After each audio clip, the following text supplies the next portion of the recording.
Hello again, everyone. I am here with a Chic Sparrow unboxing, which is always what it means when I have a blue envelope on my table.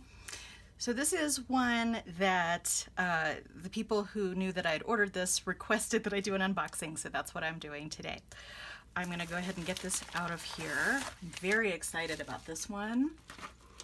This was sort of a surprise in that I did not expect it to show up on the website, and it just kind of showed up, and I luckily was able to take advantage of it. They actually, Chic Sparrow's customer service actually contacted me and said that the size that I had ordered was no longer available. But they did say that another size that I use often was available, so I went ahead and switched my order to that one. It seemed like they had a little bit of a inventory issue with this particular one. So let me see what's in here. Another one of these cute little bird stickers. Let's see if there's anything else worth sharing here. No, I think we're good. All right. So this is a buttered rum, and it is in the Cascade bottle, as you'll see when I open it. Oh, how pretty. Super duper pretty. So these, as I understand it, were made with remnant leather. So they were going to be a little bit more rustic than normal, and I assume that's why we have this big wrinkle here on the back. I like things like that, so I'm not concerned with that at all. It has the new yellow stitching or gold stitching, and I'm quite happy with the elastic color, so I'll probably leave that. I am not going to be switching out my everyday carry to this right now, but I probably will at some point. Yeah, and there's actually some little discoloration on the inside, but like I said, I am really not unhappy with that. I like variation. This will be my first Cascade pockets in a Austin leather line. So I'll be interested to see how they're a little bit different. I do have a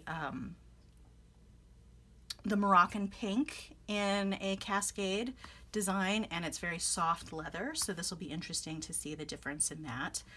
But other than that, let's see if we can see any other variations here. We've got a little bit more wrinkling up on the top here, and I actually quite like the wrinkling.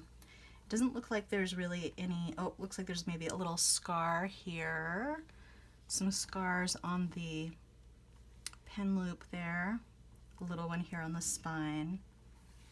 But yeah, very beautiful. All right.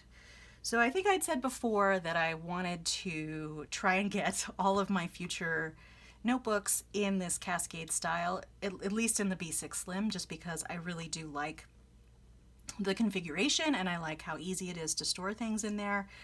And you know, I'm still really happy with that and happy to get this one. Excuse me. All right, so that's going to be it for today. Just a quick unboxing. I know it's short, but I just wanted to show you that since it came in. Oh, and maybe I should address this since this seems to be going on with this notebook. So I've gotten notebooks like this before, and actually Jennifer Harvey has addressed this issue before. I can't remember if she issued a video or something. So if it's a little off kilter like this, so when it's closed, it's just a little bit not aligned. So that's just something that has to do with like the leather grain or something like that. But if you can bend it a little back and forth and basically sort of train it to be in the right position, and then it should not be an issue. Like there, see, now that's all lined up. So if you ever get a notebook that's like that, I mean, I may need to do a little bit more training to get it to go back correctly. And I think there is actually a video that the folks at Chic Sparrow released on how to solve that issue. I would have to go back and look to see exactly what method she used, but what I did just now worked pretty well. I think that kind of thing is just going to be pretty easy to do there. All right, so that's it. That was the little bonus added there at the end. Thanks so much for watching. Please subscribe so you can keep track of new videos on my channel, and I will see you next time. Thanks so much. Bye.